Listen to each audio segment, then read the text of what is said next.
یہ میں آپ کو 500 سال پرانا عقیدہ بتا رہا ہوں اہل سنت کا، جلدی سے سنیے۔ مجدد رسانی رحمۃ اللہ علیہ لکھتے ہیں، فرماتے ہیں، یہ مکتوبات 59 میرے سامنے ہیں، فرماتے ہیں تمام صحابہ کرام کا اس بات پر اتفاق ہے کہ ان میں سے افضل حضرت ابوبکر صدیق ہیں۔ امام شافعی رحمۃ اللہ علیہ جو اصحاب کے حالات سے بخوبی واقف ہیں، انہوں نے فرمایا کہ رسول کریم صلی اللہ علیہ وسلم کے بعد لوگ بہت بے قرار ہو گئے، پس ان کو حضرت ابوبکر صدیق سے بہتر کوئی شخص آسمان کے سائے تلے نہیں ملا، پس انہوں نے ان کو اپنا والی بنا لیا۔ یہ سری دلالت اس بات پر ہے کہ تمام صحابہ حضرت صدیق اکبر کے افضل ہونے پر متفق ہیں،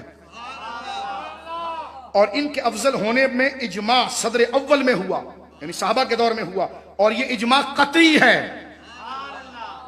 فرماتے جس کا انکار دخل نہیں، اور اہل بیت کی مثال کشتی نوح کی طرح ہے۔ فرماتے ہیں جو اس میں سوار ہوا وہ بچ گیا، اور جو پیچھے رہا وہ ہلاک ہو گیا۔ فرمایا بعض عارفوں نے فرمایا کہ رسول کریم صلی اللہ علیہ وسلم کے اصحاب کو ستاروں کے مانند ہے، اور یہ ساری تفصیل ذکر کرنے کے بعد حضرت مجدد الفسانی رحمۃ اللہ تعالی علیہ اس بات کو ذکر کرتے ہوئے کہتے ہیں یہ سب بہتر حکمت اور نیک گمان پر محمول ہے۔ یعنی آپ فرماتے ہیں کہ صحابہ کے بعد کسی کو اس درجے کا ایمان نصیب نہیں ہوا جو صحابہ کا تھا، ان کے منزلت پر کوئی نہیں پہنچ سکتا، ان کے مقام کو کوئی نہیں پا سکتا۔ ہاں ان میں اگر کوئی باہم کوئی بصورتاً جھگڑا ہوا یا کوئی بات چیت ہوئی تو مجدد صاحب کیا لکھتے ہیں، فرمایا وہ حرص، وہ ہوا اور جہالت سے نہ تھا، اس میں کوئی لالچ نہیں تھی۔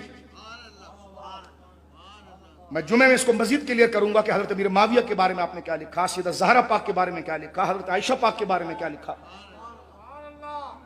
یہ الحاد اور رافضیت اور کفر کے مقابلے میں پہلی تحریک ہے جس پر حضرت مجدد الفسانی رحمۃ اللہ علیہ پہلا مورخ بر صغیر کا، جو تقسیم ہند میں جنہوں نے دو قومی نظریے کی داغ بیل بٹھائی ہے، وہ عقیدہ دیتے ہیں اور اشاع فرماتے ہیں اس چیز کو۔